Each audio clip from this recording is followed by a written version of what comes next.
Welcome to Blue Monday from the Blue Room with me, Les and Rodger. We're hoping that Dave will turn up soon, but who knows? Be a nice surprise for all of us.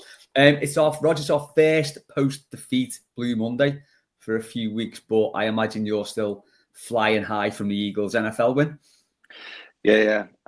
It was it's a Blue Monday, but it was a Green Sunday with Ireland beating Scotland at rugby. Crucially, Plymouth, those Pilgrim chaps, beating the Red Shy, and then obviously, the Eagles rounding off the Kansas City Chiefs. Extraordinary, yeah. What a great game, loved it, and it's still very unusual, or very, I think, difficult for me to come to terms with a team that you are invested in doing what they're meant to do on the big occasion. Yeah, it doesn't seem and right. Just getting the job done, dominating. I mean, it was extraordinary. Yeah, the game was over at half time, but clearly I stayed up and saw it till the bitter end at 3:30, but fresh as a daisy, ready to go this morning.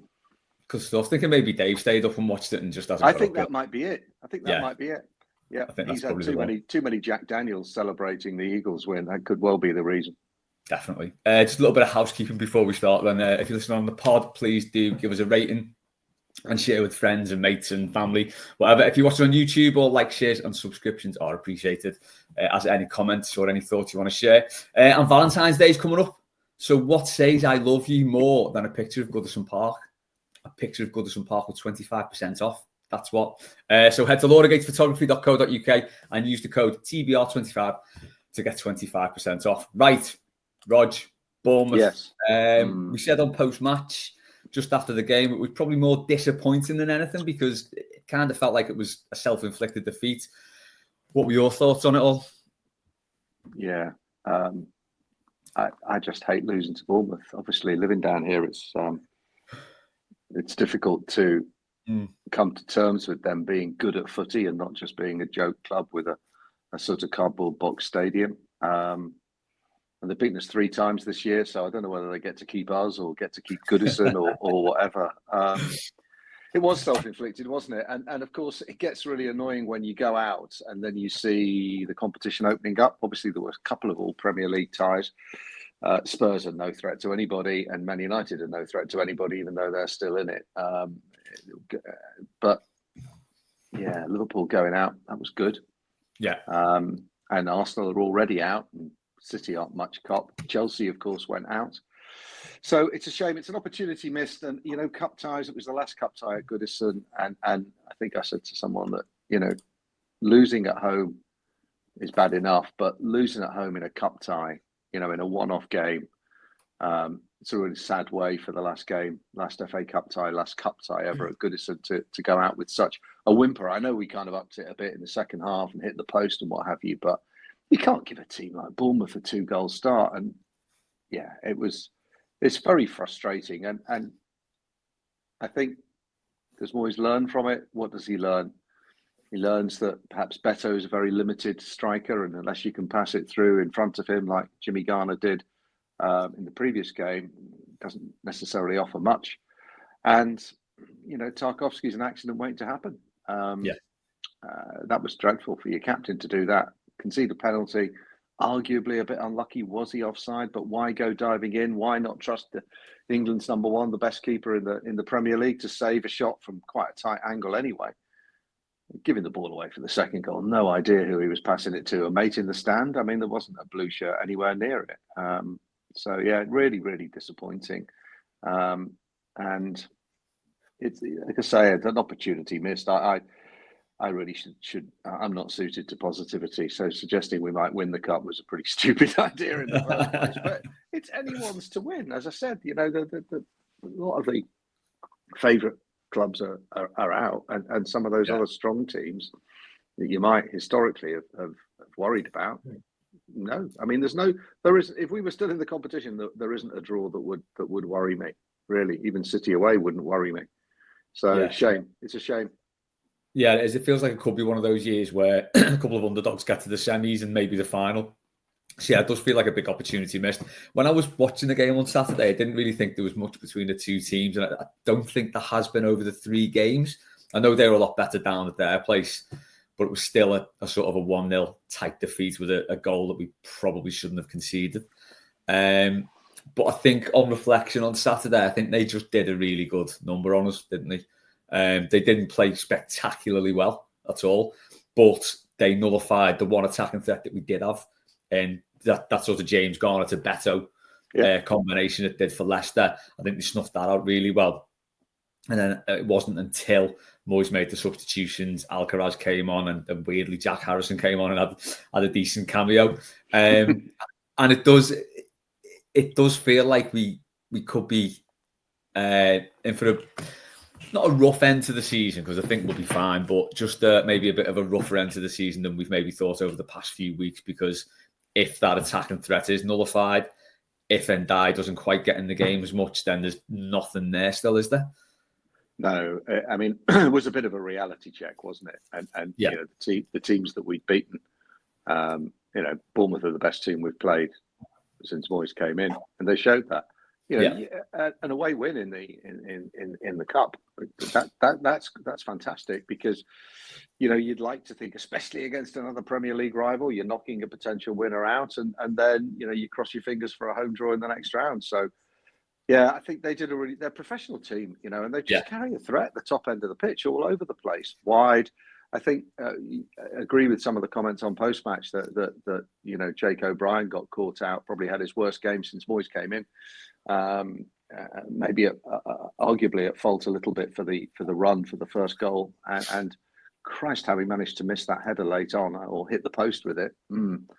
All a bit disappointing, and a few players, you know, didn't quite live up to that early Moyes bounce that we'd seen from them. Yeah, and just going back to Tarkowski, and you know, it was basically two of his mistakes that led to both goals, really. Since Moyes come back, he's sort of hit a good run of form. He wasn't doing the stupid things he was doing earlier in the season. I thought Saturday was a little bit strange, because he usually does those rash challenges and those hard man tackles when things aren't going well, when we're not sort of in the game, when we're chasing the game a bit. Saturday, it wasn't quite like that, because he made the mistakes quite early on. And well, the first one, the penalty, was about 20 minutes in, I think, wasn't it? And it was just a really rash, bad tackle. And then the second one was, as you said, an inexplicable ball across the box to no one. Do you think we need to consider him as captain? I know that might sound quite knee-jerk, but you know, you can't have someone losing the head like he does. Yeah, I don't think he's a great captain, is he? I don't think he's. This season in particular, his form's dipped quite substantially. The question is, who are the other candidates? And the only other candidate I can come up with, I've thought about this quite a bit, is Pickford. Yeah, he's hardly a calming influence on anyone, but he's the first name on the team sheet. You're not going to give it to Idrissa, and you're not going to give it to you know, you're not going to give it to somebody like James Garner. I was just thinking then, like, last time we did give it to Garner was in the cup, and he insisted on taking every set piece. So we never want to see that again, do we? No, we don't. I mean, Branthwaite's perhaps the other candidate, but he's still a bit young, and how long is he going to be with us for? So there isn't it is a problem. There's no sort of natural leaders, I suppose. But looking back, you know, what have we had prior to Seamus? Obviously, has been a very gung ho, up and atom type captain, very different to Jags, but. Tarkowski, it's just unreliable, and that's what, you know. Not necessarily saying that the captain needs to be running around fist pumping and you know, galvanizing everyone for 90 minutes, but he should be reliable. And those were unforced errors of a really quite spectacular nature. So yeah, I don't know. You know, this is a learning exercise for Moyes. I think you're right. We are pretty much safe, aren't we? A couple more wins and we should be fine. But you know, he's got to be thinking about next year and structure of the squad and holes he needs to fill. And so he is learning about all the players, because it's only, I suppose, when you see them and work with them on a daily basis, you know, you can watch whatever video footage you like, but. Maybe Tarkowski is good in the dressing room. Maybe he has you know, different qualities that we don't see on the pitch. But that was pretty. He has to hold his hands up for that, and he also seems to be quite I don't know, arrogant in a way that he's not backing up with his performances. Yeah. So yeah, who knows? I mean, let's hope he has a sensible head on come Wednesday. Yeah, well, yeah, I need to for that one. I just think as a captain, you've got to be one of two things: either a calming influence or someone who's going to talk players through the game and gee them up when you need to. So maybe you need to be all of that at some point during the game. And it just feels like he, on the pitch, like you say, it could be different in the dressing room, but on the pitch, he doesn't seem to bring any of that, does he? He just seems to be the guy who's in the middle of stuff without, you say Pickford, when he was captain and when he's not captain, he's not a calming influence, but he's constantly talking to the players. Yeah. Now, we had that weird thing a few years ago where people were saying that was a bad thing. A few people who weren't fans of Pickford were saying, well, it must be doing the defender's head in if he's talking to them all game. And it's like, well, no, because that's what a keeper should do. The keeper sees the game from right at the back. He sees things that other players don't necessarily see. It's his job to speak to the players, keep them alert, keep them on the game, tell them what's going on. And I think Pickford does that really well. And I was a little bit disappointed when he did get the armband taken off him initially, because I thought, he's, like you say, he's England's number one, arguably the best keeper in the league, certainly one of them at least. And he does seem a good fit to me. I mean, I'm probably biased because I love him, but he does seem the best fit to me. I think it speaks volumes for our recruitment, though. Sorry to come back to that issue that it's the personalities of the players that we've signed that we haven't ever really signed a leader other than Tarkowski, who was a mate of Dyche's, obviously, and the characters that we've brought in. None of them are really appear to be natural leaders. They're all kind of periphery figures in a squad or in a starting lineup. And we do need one. All successful teams, all the best teams have those leaders. In fact, some of them have many more than one. So I think mentality and the mentality of the players we've bought, hopefully Moyes will have more of an input into that in the summer when we know there's going to be quite a big churn of players. And mentality as well as skill and fitness and intelligence is going to be an important factor. Yeah, and we know that Moyes does look at players factors other than players' ability when he's picking players to fit in the squad. It's got to be a cultural fit. It's got to be an attitudinal fit. Obviously, there was a couple of blips with like Royston Drenthe and Andy van der Meijden, but they were maybe more out of necessity than anything else. I think we just needed bodies in with players like that.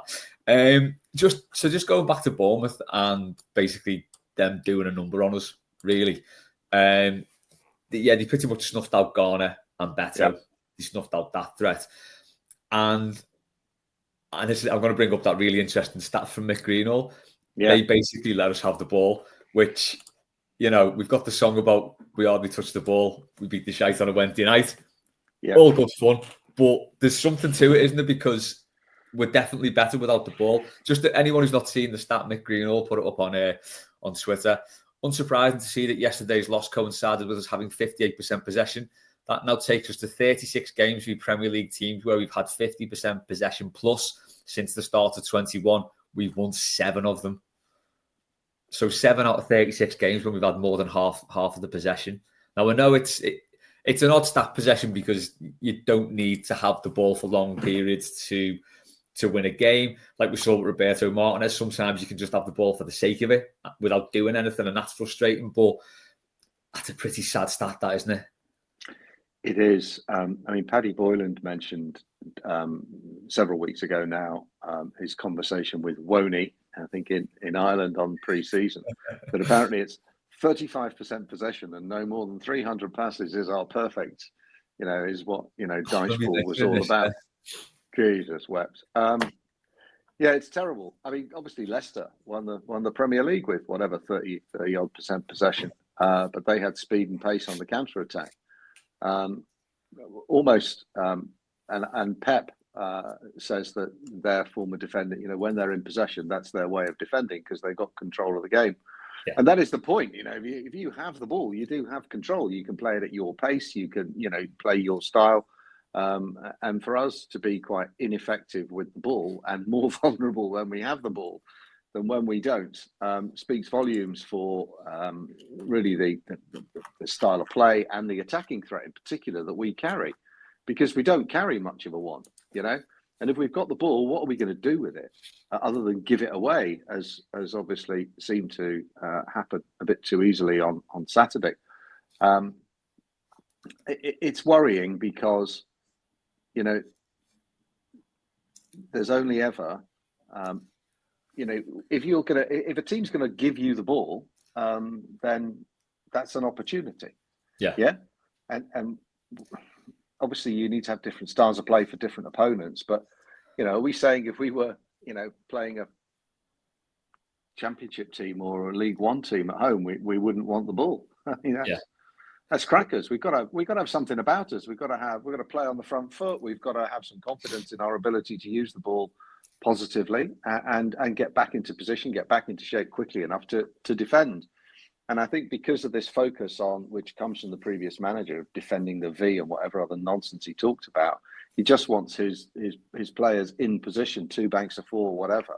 And that's much easier for people to stay in position when they don't have to pass and move. Good God, you know, pass and move. Remember that? That's it, though, isn't it? It just, you know, even if you're not the best team in possession, there are times in games when you need to keep the ball. Like, it's just a simple game management thing. So, you know, we see it quite a lot with Everton, whereby, you know, some will try and make a stupid pass and just needlessly give it away, like the goal, for instance, on Saturday.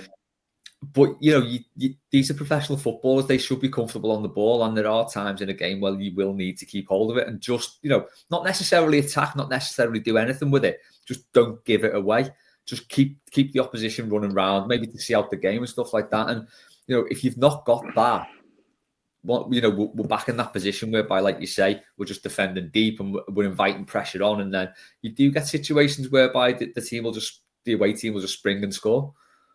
Yeah, I think we're very static, aren't we, still? You know, so even if we do have the ball, we're passing it to stationary players. We're not passing it in front of them for them to run onto, other than, you know, the ball through the middle for Beto or an occasional overlap. But we seem to be so slow, and people don't seem to want the ball either, which is worrying, you know. Idrissa might drop back and want to pick it up, but we want him slightly further up the pitch, not taking it off the centre half all the time. And we want the centre halves to do more than the stupid long diags, which I thought we had reduced. So if players aren't moving because they're scared to move out of position because they don't want to get caught out, if we lose the ball, it becomes a self-fulfilling prophecy, because the opposition can read what you're going to do, and they're going to press and they're going to pick you off, and before you know it, you know, you're under pressure. So it's about taking responsibility. It's about confidence. It's about players, you know, wanting to get on the ball, and that's the most worrying part. I can understand if we're going to sit in a low block, because wouldn't we know we're going to pull you on, and then we're going to hit you on the counter attack. We've got a couple of pacey wingers, a striker through the middle, and that's our style of play. It can be very, very exciting to watch, but even when we get it back, we're not quite confident enough to use it positively. So the default position is just sit around and run the clock down, you know? Yeah, I think that was noticeable at the weekend as well. So in the last few games, we've been attacking down the wings more with the fullbacks.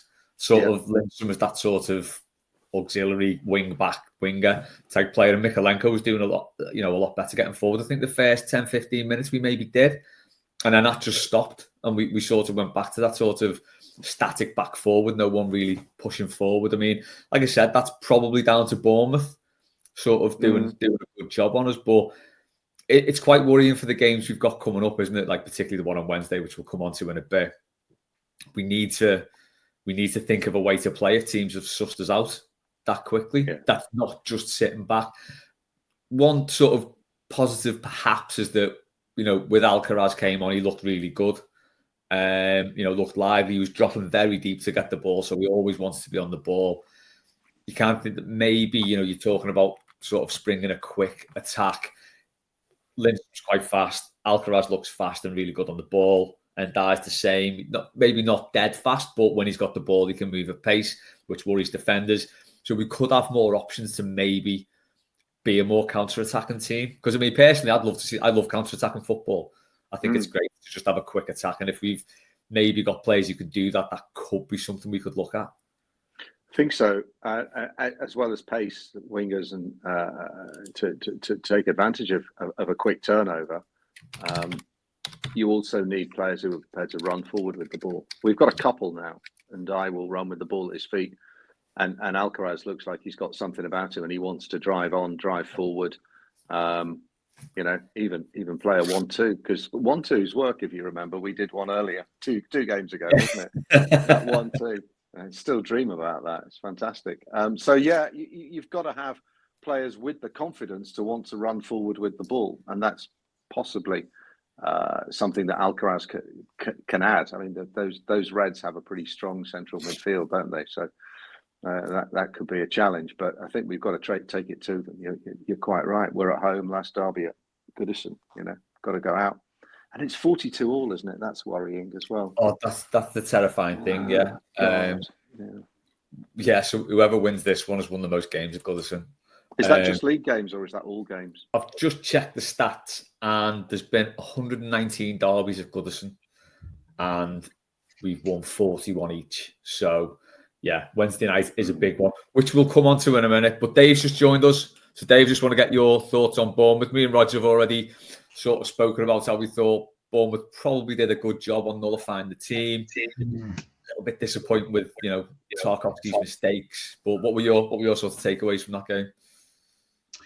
Yeah, I mean, they seem to be a bogey side. Don't they, Bournemouth? We seem to be playing them about 6 or 7 times every single season. Yeah, I mean, it's a difficult one to analyse with that, because I think Moyes actually, in his post-match, he sort of described it to a T, I think, which, again, it's another new thing, a new facet to the way he's a manager. He seems to be really honest about when things happen. And it's almost like he looks into the camera and is like, things will happen like that, let's move on to the next one. And you just never ever thought he'd be like that. But the game itself, I thought we were unlucky not at least to take it to extra time.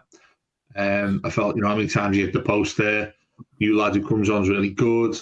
It was you're playing a side that's been one of the stories of the year, I think, and that narrative has continued much longer than any was expected. I think at some point you think there's something's going to fall for them. Look, I know there's still a dozen games or so left anyway, so it might well continue to happen. But it looks like they've got one of the best managers going that they've plucked from absolutely nowhere.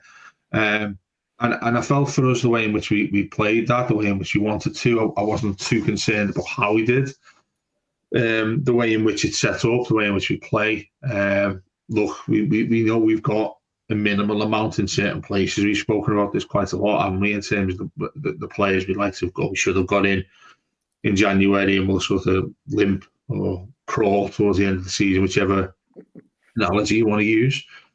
I felt Everton deserved to at least take it to extra time. I'm not saying we deserved to win it. I thought it's a kind of game, a box standard Premier League game, which you thought, a draw probably would have been fair. And then you look at the chances that we had, where you're hitting the woodwork a couple of times, and new lad Charlie who come on looked handy. So I wasn't too disheartened by the competition. I think we spoke about it again, Rodger, didn't we, about the FA Cup? Let's put all the eggs in that basket, basically, because we're near as damn it safe, which I know you guys think, but I'm not completely sure yet. So it's a blow, isn't it? Really, when, like, say if we go and win on Wednesday, or to your thoughts, we're pretty much it. Is that season done now? Is that finish as high as possible? Is it get to the summer? Let's look forward to our brand new stadium, recruit properly. I guess Thelwell's still a massive issue as well. I was discussing this on Twitter with somebody really early this morning and last night, who said that he's done a really good job. They're the things that need to be addressed, but that's the most overwhelming feeling I have there, is that it's an FA Cup. It's another trophy that we've thrown away, having a chance to possibly win. And the last one at Goodison, we're up to the last one stage, aren't we? How many games have we got left now? 8, is it? Something like that? 8, 7 or 8? 7 or 8, isn't it? Yeah. Yeah, that many games left at Goodison. We should that's the plus point. That's it. I mean, I've never ever bought that, by the way, concentrating on the league. Right. How many different times would you have cliches like that tattooed onto you? Or the club should change it to his motto, because at least we can concentrate on the league. They're a victim. Moyes is a victim of his own success, really, isn't he? Yeah, I think that's the thing, isn't it? That sort of, I think the worst thing about the game's going off the cup, but another bad thing about it is it's disrupted that momentum that we had. And it's a bit of a blip now, whereas we were all feeling pretty confident. We weren't under any illusions that we're not a brilliant team, but we found a way to get through games and to beat teams. This feels now like it's quite a big setback because, the first, like you said, Rodger, the first sort of decent team that Moyes has had to face probably since Villa. They found a way to completely nullify us. Managed to score 2 goals even though we gifted them. So it does feel like it's a very untimely blip going into the derby, isn't it? I feel it's like it feels like a cup game to me. I've had several discussions there with friends, most of which are Reds, and sort of at the usual piss taking and all that sort of thing. And I took a step back and I thought, you know what, this is Derby, the last one at Goodison. I think that actually overshadows anything else that the actual 3 points are going to mean to both us and them. Because let's face it, they're going to win the Premier League. The Plymouth thing was just absolutely hilarious, but they're going to go on and do. They could do a treble now rather than a quadruple or fucking rhombus or whatever it's called. If you go and win more than that, you're in a position now, I think, where Everton have got basically a free hit at this. Look, there is, I think, the nostalgia there, which you've described the amount of, what was it, 119, 42 each, was it? 41 each. So basically, if it's a draw, we've both won the same amount of games. It's like a Ryder Cup feeling sort of thing, isn't it? If they win and they win more games than us at Goodison, that's going to be pretty horrific, isn't it?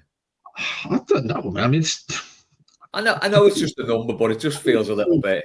Yeah, I mean, it's something that they'll throw at us all the time, won't we? And then start talking about, it's another stadium, we've been better than you in, and all this sort of nonsense. But in terms of the context of the game itself, if we win that, does it put them into a title race? Probably not. If we lose that, does it put us into a relegation fight? Again, I'm not just throwing it at you two guys. Well, I basically am. You guys would say no. So if you look at it in that way, which is impossible for us all to do, then does it matter as a derby? It's a derby, of course it does. I'm going around in circles, what I'm trying to say here, I guess. But this one against them, it feels very different for those number of reasons we've just discussed. But I think it's a good asset test for Moyes, this, because the FA Cup game you sort of eliminate to one side, given what the competition is. It's a one-off, isn't it? You see how far Moyes has brought these lads when you're playing, sadly to say, the best team in the land at this time. And Goodison's going to be special on Wednesday night. It's almost like it was destined to do this when it's now under the lights at Goodison. One last go at them bastards. So yeah, I mean, as you can tell, last 5 minutes I've banged on about it. It's a load of different emotions as I look into this, but it's that kind of game when I'm thinking if we lose, I'm not arsed, but if we win, it's the biggest thing in the world. Yeah, I think, Rodger, just looking at the numbers, so basically they're on 56. If they beat us, they go 9 points clear of Arsenal on the same games. That's title done, basically. There's only Arsenal really in it now. If we win, we go 10 points clear of Wolves, above Man United, above Tottenham, above West Ham on the same games. Then I think that's us done for the season. Then I think we're fine. So it's big.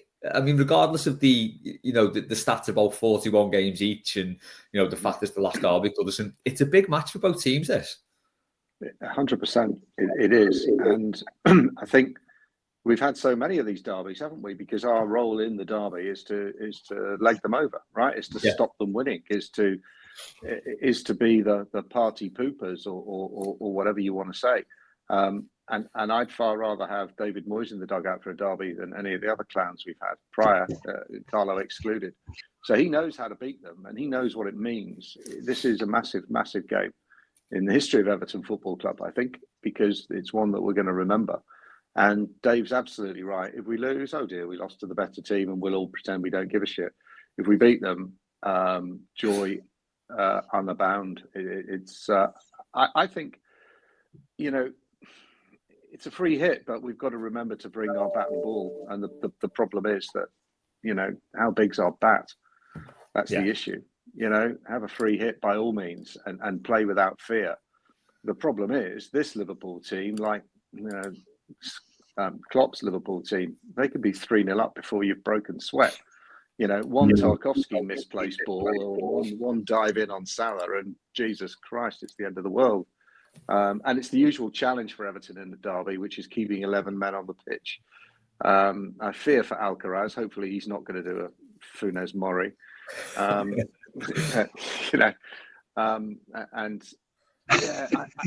think it. Why not? If we can't, it is a free hit, and therefore you've got to give it everything. It's not, we need a draw. We need a draw. Every point counts to get out of this relegation dogfight. No. We're okay. So nothing to lose, and that should be the mantra. Let's hope we can get off to a decent start and not concede an early goal, and pinch one on the break or from a corner, obviously. How do we approach on that?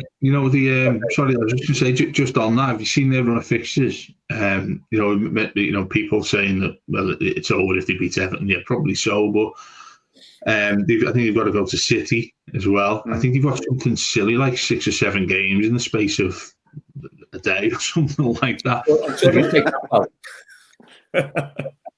It gets to that stage of the season, though, where it goes a bit silly, doesn't it? I mean, I know they wanted to do quadruples and match what City did and all that sort of thing, but it probably helped them that they're not in the FA Cup in many ways.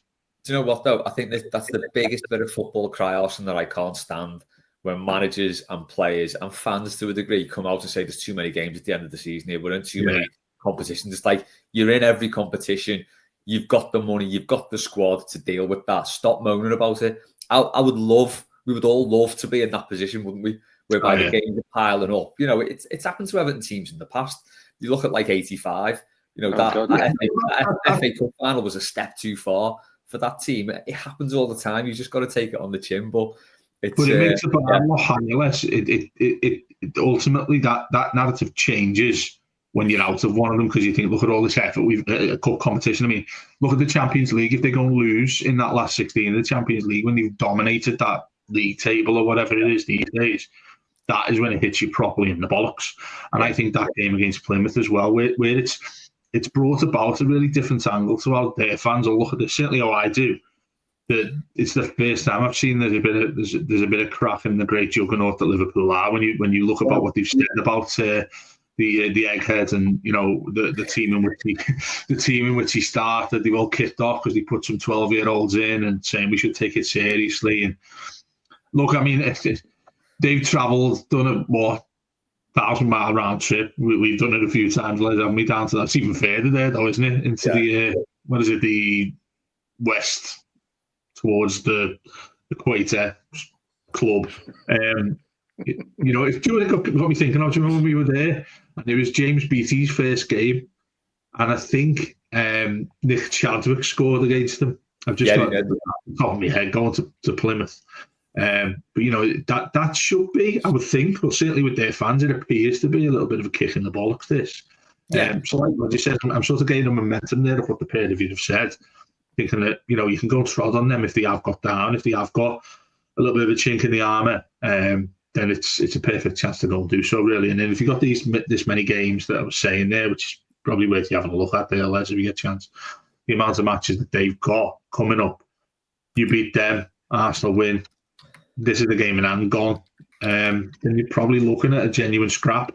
But let's face it, the title race is over. Let's cry it in, and go back to think, you know what? Give me a shitty 0-0 draw now, and let's all crack on.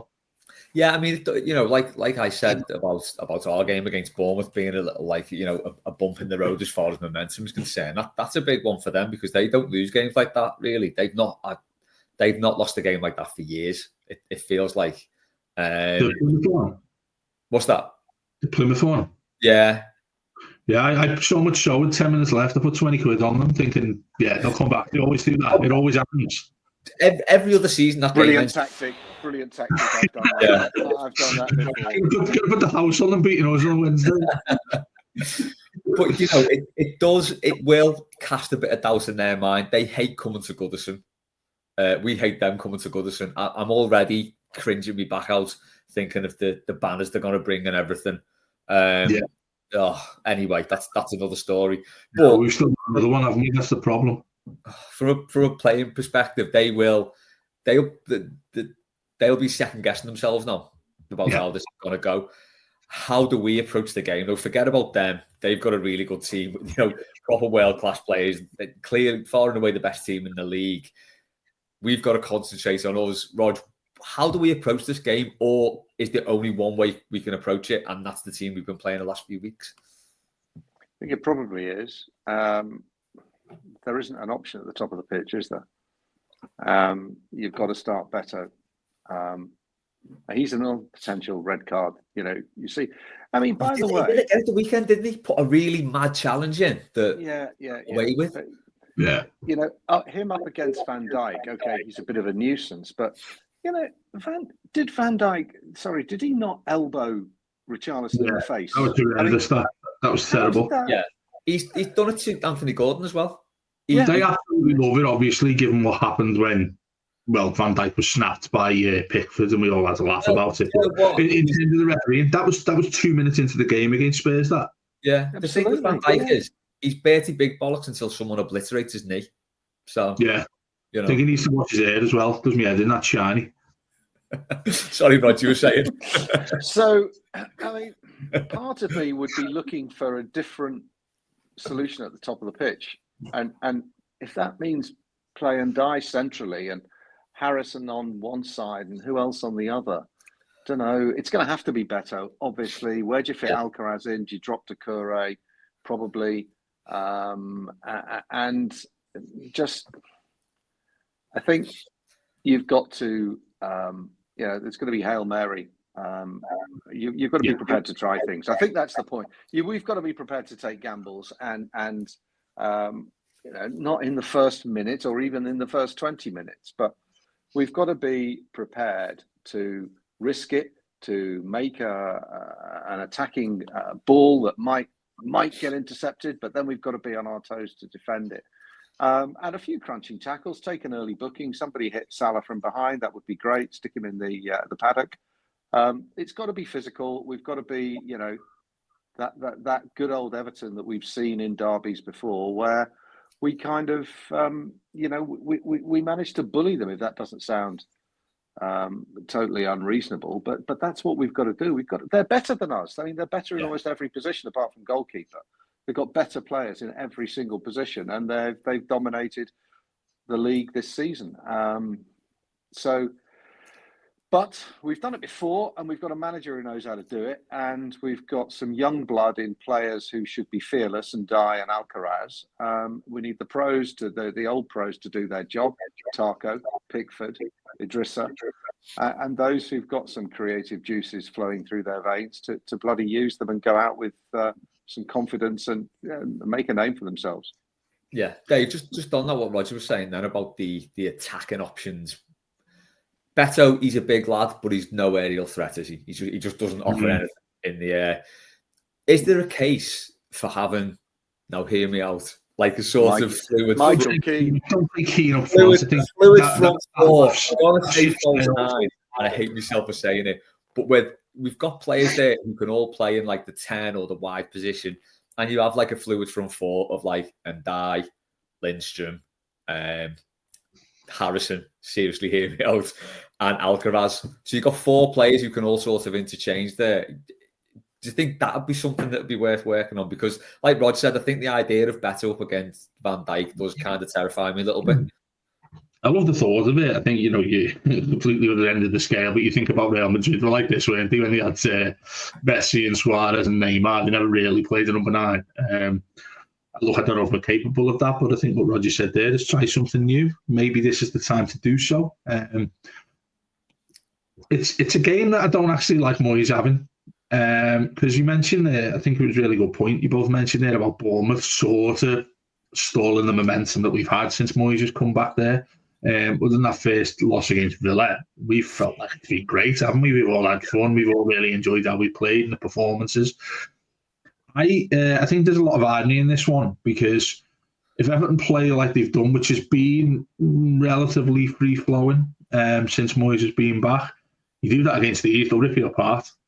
This needs to be old school. I think Rodger mentioned it then. This needs to be old school Everton to win this, and that means possession. It will be spoken about in our WhatsApp group a lot. 5% possession. You're sitting there on your own line, and then you nick one away. You get a set piece and whatnot. In an attacking sense, I'd love to see that, Les. I'd love to see us, because it'd probably shock them as well. I think for the first half hour, he'd be on the touchline thinking, "What's happened here?" We've got the tools to do that.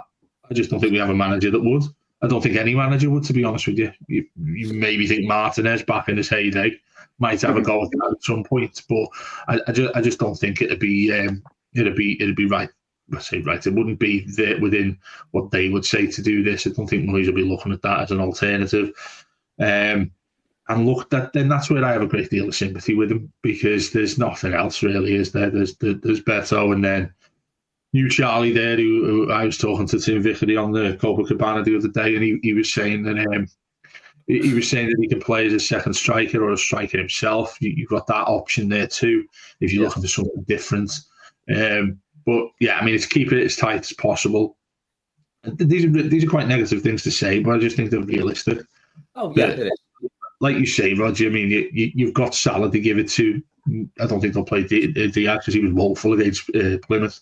But like you mentioned, they have so many players there about the extra games they have, Les, that there really can't be any quarrels over the fact that they can play a best 11 and still have another 5 or 6 players who'll come in and you'll still call it a best 11. And that's the issue we have. I just want to make that point there you said about Tarkowski, though, and obviously the issues we have with him. I said you've got to drop him. He's been a disgrace.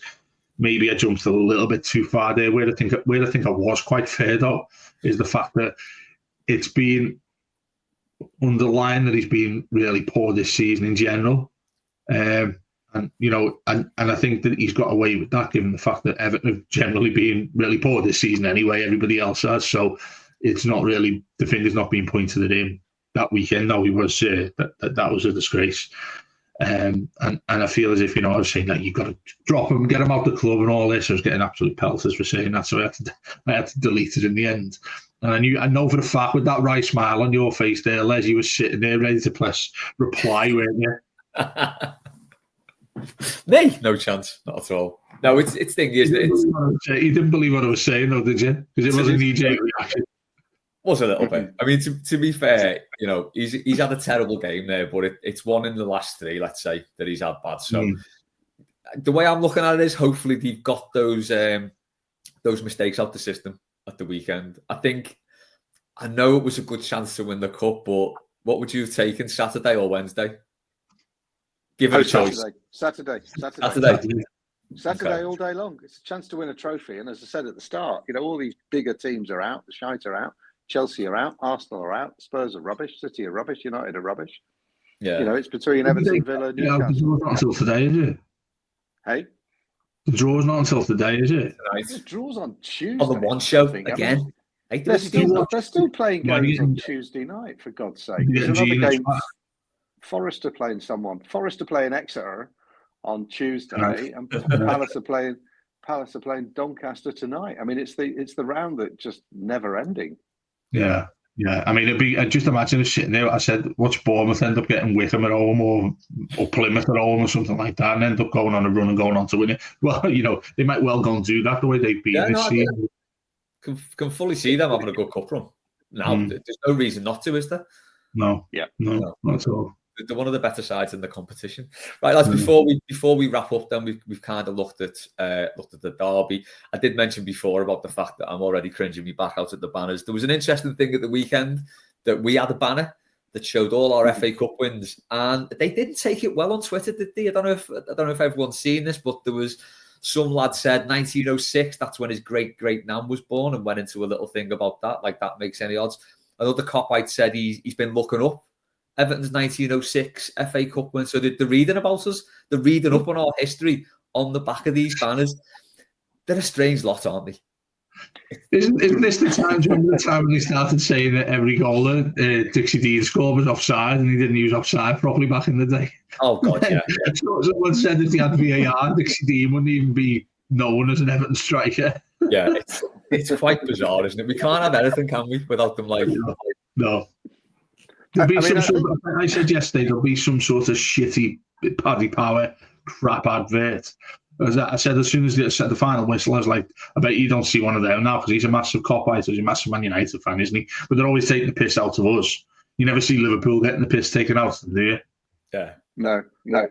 I think it was unfortunate, the 06 thing, that obviously they're there in order, but you might think, and I had a funny conversation with someone about it, that because you put 06, you mean you didn't win the cup in 2006. What are you talking about?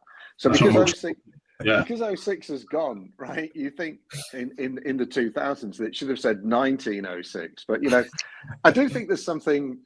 I mean, it's all lovely if you know your history. It's just such a load of bollocks that really, really riles me. It's as much as they really get the club, because we sound like Accrington Stanley if we're getting excited about winning the cup in 1906, to be fair, don't we? I mean, come on. It's a lovely banner and it all looked beautiful, and the Gladys, what a fine turnout. But at the end of the day, we bloody lost.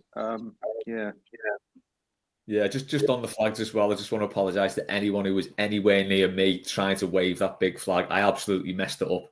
I'd had 1 pint too many in the Denby before, and then I just couldn't get the rhythm going with the flag, to the point where a kind fella took it off me and waved it for me. So that was a little Peter, bit. But there we go. I'll never get asked by Pete to do the flags again after that performance. I was gonna say, is he just blocked you? Is he not talking to you anymore? I don't think he is. No, I think I missed it. Actually, when I took the flag back to him, sort of just on kickoff, as I passed the flag over, he goes, "You're scalloped, aren't you?" I was like, "Scalloped? Is that a willow word? Is it? Absolute belter of a phrase for it. You're scalloped." Scalloped. Good God. Right, before we go then, what we're saying for Wednesday, let's do score predictions. It's just a bit of fun. No prizes. Hopefully, no prizes on Wednesday either. By the way, that's what I'm sticking with here. But I don't want going back to these. I said it against Leicester. Oh God! I think that the train stops at certain stages here for Liverpool. Like we say, they're probably going to go on and win it. Really hope they get knocked out of the Champions League. I'd like to be quite funny, because when they won it in COVID, even them saying now they're about to win it, they cried it in, as in like, oh, it's still an official one, and everyone's taking the piss, saying there were no fans there, so it doesn't really count because you're not playing under pressure, going to away games and whatnot. It'd be great if I don't mind them winning the championship. One of the two. The league is everything to them, absolutely everything to them. If we can put something in the way just to make it interesting, then that would be great. And I think that's my motivation. I think David Moyes' motivation, I'd like to think it is certainly involved in this discussion about how we should approach this. I reckon we'll beat them 3-1. 3-1, we'd have that all day. Rog? Yeah, it beat me to it. I was going to say 3-2. Yeah, I think it'll be a late penalty. Oh God, can you imagine? At the Gladys, obviously. We'll shake it around more after it, wouldn't we, for a pint? Yeah. It'll be taken by Charlie Alcaraz. It'll hit the underside of the bar, bounce off Alisson's arse and go in, subject to a goal line review. Don Hutchison style. Oh yeah, God, I already can't cope with this now. Yeah, I'm going to go. We'll be down to 9 men at the time. Yeah, go ahead. I'll go with an absolutely nail-biting 1-0 win. I can't believe I'm saying this, but I haven't got the positivity of you two. That shows how negative I must be. Christ. Right, there we go. That'll do this week. Dave, you can do the sound effect. What have we got coming up? What have we got coming up this week? There's loads coming up this week, but it's changed because we've got a Wednesday night game. So it's panic stations hit by me thinking, what are we going to do today? What are we going to do tomorrow? But it's quite the same, really. We've got Byline with Matt and Paddy, which comes out tomorrow as well. Obviously, there's enough time to get through that and have your read your newspaper alongside it or whatever you're doing. You're travelling anywhere, make sure you listen to that. before Wednesday, which I think, Tuesday night, we've got the Subs Weekly anyway, Okay. which is obviously, 24 hours before that. So it's perfect to be talking about everything that's gone on this weekend and how we go and approach this. Then, obviously, post-match on Wednesday, which, one way or the other, I think we might be having a drink one way or the other, won't we? In the end, come and join us if you're about. Although I think when you play a game at the evening, if Everton lose, I'm just going home. Sorry, I really just can't be asked talking about this. So we might well all be in our houses by 10:30 doing this. Let's hope we're not. And then Thursday is the weekly, obviously, because we're playing Wednesday when it usually is, with Warren and his team. And then Friday back to the mailbag, hopefully, when we're having a laugh and a joke about being almost completely 100% safe, having gone 10 points ahead of everyone else, beating them on Wednesday night, and then we can just have a bit of a piss take about that. And then the weekend, we're back to normal in the Premier League games. It's relentless, isn't it, Dave? It never ends. But No. Too many bloody games of football. Too many games of football. Too much football. It's like that. Is it that David Mitchell who done that video that everyone always plays? Football. Yeah. If there's football here, there's football there. Tell you what, though, we do well with a small squad at the Blue Room. But there you go. That's everything that's coming up. Thanks as ever to Rodger and Dave. So keep it locked onto the Blue Room for another big week of Everton up the toffees.